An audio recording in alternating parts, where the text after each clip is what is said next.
Well, we've just seen The Rock fight giant monsters, so I guess it makes sense to see Jason Statham fighting a fucking shark.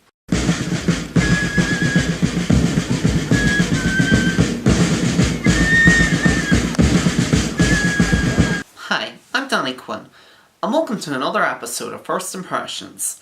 On today's episode, Jason Statham fights a giant shark with one hell of a bite in the Meg. The plot of the movie is that an underwater research facility known as Mana 1 makes a shocking discovery along the Marianas Trench that inadvertently unleashes a giant monster. In steps Jonas Taylor, played by Jason Statham, a rescue diver still haunted by a failed rescue mission from 5 years ago in which he claimed to have seen a similar monster. Now he must face his fears and risk his own life and the lives of everyone trapped above and below on a single question. Could the long thought to be extinct megalodon, regarded as the single largest marine predator to have ever existed, still be alive and on the hunt? It seems like shark movies have been making something of a resurgence in recent years, with films such as The Shallows and 47 Meters Down proving to be fairly successful mid-budget thrillers, and the latter even proved successful enough that a sequel is set to be released next year. And that leads on to this summer's shark movie, The Meg, a film which has been in development for over 2 decades. It was originally supposed to be directed by Eli Roth at one point, but then he dropped out, and in stepped John Turteltaub, who gave us the National Treasure movies and The Sorcerer's Apprentice. And for me, The Meg is another example of a film that I can't really in good conscience call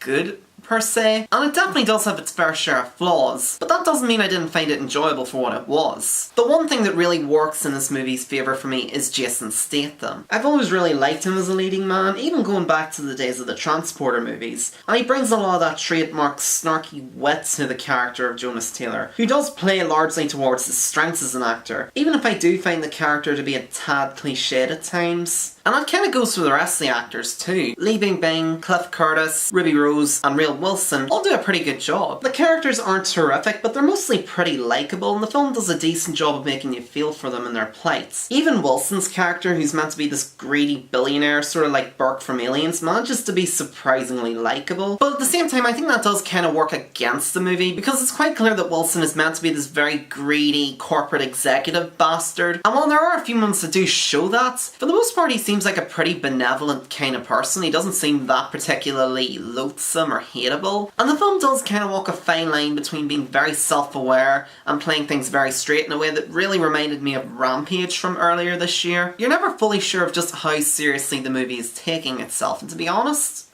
I didn't really mind that, especially since the movie can get extremely goofy at points. It's the kind of movie that has a scene where Jason Statham sings to himself, just keeps swimming over and over again like Dory from Finding Nemo. It's really goofy, but mostly in an enjoyable kind of way. I'd be lying if I said I didn't have any fun watching this film. But make no mistake, I do have quite a few issues with it. For one, you can really tell it's trying to emulate Spielberg at points. The movie's premise is basically Jurassic Park mixed with Jaws, right down to the fact that a good chunk of the movie is set on a boat in the middle of the ocean that ends up sinking. There's also a few moments where it feels like they're trying to homage Jaws, particularly during the film's climax. But for the most part, the film really lacks the suspense and tension of those two movies. Aside from a few moments here and there, as well as the admittedly effective build-up to the creature's first on-screen appearance. And what's worse is the first shark movie, it feels really watered down and diluted in places. That's probably because of the 12A PG-13 rating, but even then, it doesn't even try to push the boundaries of either rating. There's no real particularly gruesome or disturbing kills that really push the rating to its limits. And I wouldn't even mind that so much if the movie clearly wasn't shot with a higher rating in mind. Both Turteltaub and Statham have claimed that they originally signed on to a much more violent movie. And if you do want to make a PG-13 12A film,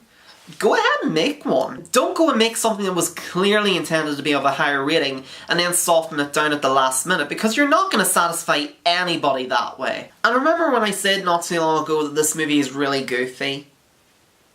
It is extremely goofy, and that definitely reflects in the writing. The plot doesn't really make a whole load of sense, and it's cliche to the point of self-parody. But in a weird way, that's kind of why I like it. I like this movie a lot more than I probably should, and for all my issues with it, I did still find it to be a fairly enjoyable experience. Hell, I'll happily take this over 47 Meters Down, or Skyscraper, or heaven forbid Geostorm, any fucking day of the week. I'm gonna give The Meg a light 6 out of 10. Please keep in mind that score is more reflective of my personal enjoyment of the film rather than its actual quality. I mean, if I were to probably judge it on its quality, I would probably give it a 4 out of 10. It's definitely one of my guilty pleasures of the year, and if you're just looking for a dumb, fun monster movie, I'd recommend checking it out. You could definitely do worse. And it's got Jason Statham singing like Dory from Finding Nemo, so what's not to love about that? So The Meg, have you seen it yet? If so, what did you think of it? Did you like it? Did you not like it? What did you like about it? What did you not like about it? Let me know down in the comments below. Thank you once again for watching. I hope you enjoyed this video. If you did, feel free to leave a like, leave a comment, maybe even subscribe to my channel while you're at it. That would be much appreciated. If you want to follow me on social media or support me on Patreon, links below down in the description. And if there's anything I can do to improve my presentation, do let me know. I'm always happy to hear feedback. And until next time, I'm Danny Quinn, and I hope you have a pleasant evening.